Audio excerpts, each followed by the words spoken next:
यहाँ पर हमारे पास तीन resistance R1, R2, R3 series में कनेक्टेड हैं। पहला रेसिस्टेंस है R1, दूसरा रेसिस्टेंस है R2 और तीसरा रेसिस्टेंस है R3।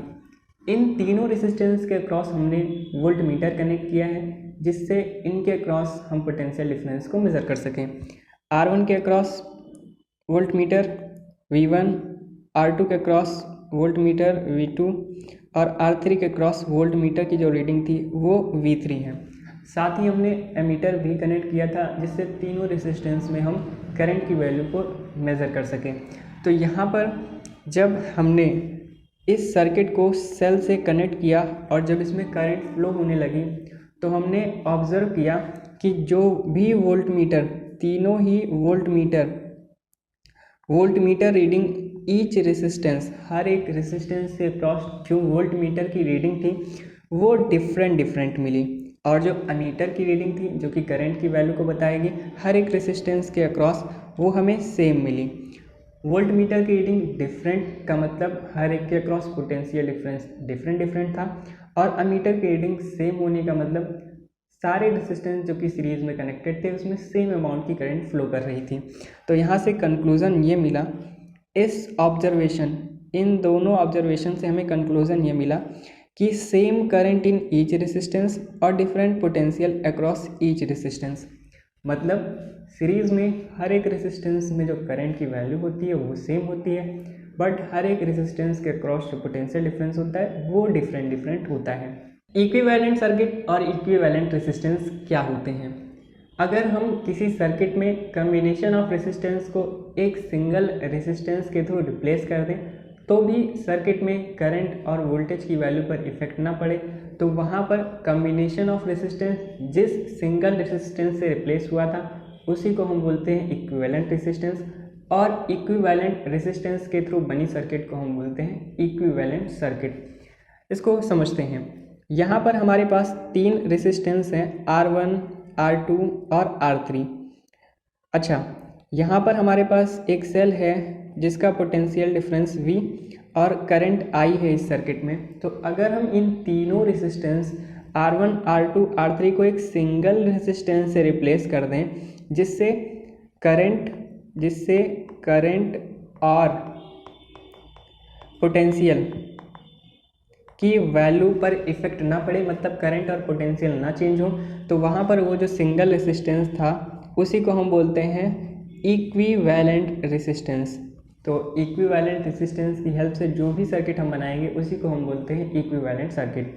तो यहाँ ऊपर वाले हमारे पास एक सर्किट थी जिसमें तीन रेसिस्टेंस लगे हुए थे, और जो नीचे सर्किट बनाई गई है ये है इक्विवेलेंट सर्किट, और इक्विवेलेंट सर्किट में इक्विवेलेंट रेसिस्टेंस लगा होता है। हमें यहाँ पर इक्विवेलेंट रेसिस्टेंस को फाइंड करना है।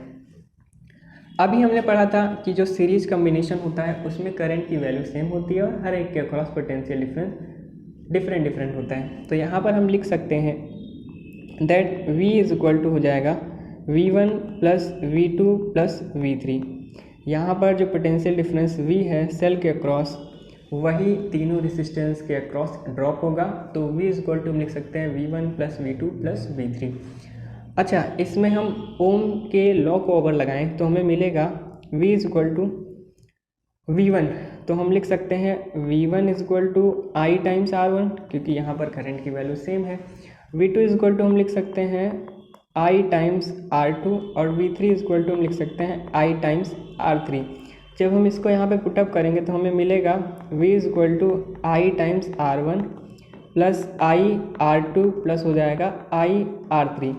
यहाँ पर I हमें कॉमन दिख रहा है तीनों में, तो उसको जब हम कॉमन लेंगे तो हमें मिल जाएगा V is equal to I bracket में R1 प्लस R2 प्लस हो जाएगा R3। इसको हम बोलते हैं इक्वेशन 1। तो यहाँ पर पहली सर्किट के लिए हमने ओम्स लॉ को अप्लाई किया। अब हम दूसरी यानी कि इक्विवेलेंट सर्किट के लिए जब ओम के लॉ को लगाएंगे तो क्या मिलता है, हमें पता है V इज इक्वल टू होता है I। यहाँ पर इस सर्किट में भी करंट और वोल्टेज सेम होना चाहिए। रेसिस्टेंस यहाँ पर एक सिंगल रेसिस्टेंस लगा हुआ है जिसको हम बोल रहे हैं R इक्विवेलेंट, तो इसको हम लिख सकते हैं V इंटू हो जाएगा यहाँ पर R इक्विवेलेंट, क्योंकि रेसिस्टेंस की वैल्यू R इक्विवेलेंट है। अब हम इन दोनों इक्वेशंस को जब कंपेयर करेंगे तो हमें यहाँ पर मिलेगा that R equivalent is equal to हो जाएगा R1 plus R2 plus R3। तो ये था इक्विवेलेंट रेसिस्टेंस की वैल्यू। सीरीज़ में जो भी इक्विवेलेंट रेसिस्टेंस आता है वो सारे इंडिविजुअल रेसिस्टेंस के सम के इक्वल आता है। यहाँ पर अगर हम कंपेयर करेंगे तो हमें मिलेगा R1 plus R2 plus R3 is equal to R equivalent. तो इक्विवेलेंट रेसिस्टेंस सीरीज़ में लगे सारे रेसिस्टेंस के इंडिविजुअल सम के इक्वल होगा। सीरीज़ कॉम्बिनेशन के कंक्लूज़न। सीरीज़ कॉम्बिनेशन के कंक्लूज़न, यहाँ पर जो भी इक्विवेलेंट रेसिस्टेंस की वैल्यू आती है वो सारे रेसिस्टेंस के सीरीज़ में लगे सारे रेसिस्टेंस सारे इंडिविजुअल रेसिस्टेंस के सम के इक्वल आती है। दूसरा है इक्विवेलेंट जो रेसिस्टेंस है वो ग्रेटर देन होगा सर्किट में जो भी रेसिस्टेंस लगा हुआ है। सर्किट में जितने भी रेसिस्टेंस लगे हुए हैं उन सब से इक्विवेलेंट रेसिस्टेंस की वैल्यू हमेशा ज़्यादा ही होगी। और तीसरा है सीरीज़ कॉम्बिनेशन तब हम यूज़ करते हैं जब भी सर्किट में मैक्सिमम रेसिस्टेंस चाहिए होता है।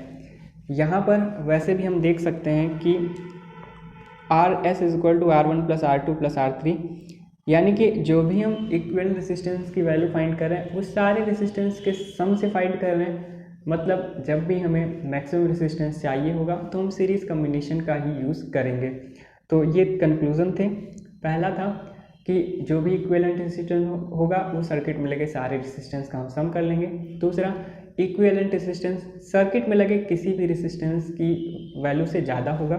और तीसरा, जब भी हमें मैक्सिमम रेसिस्टेंस चाहिए होगा तो वहाँ पर हम सीरीज कॉम्बिनेशन का यूज़ करेंगे।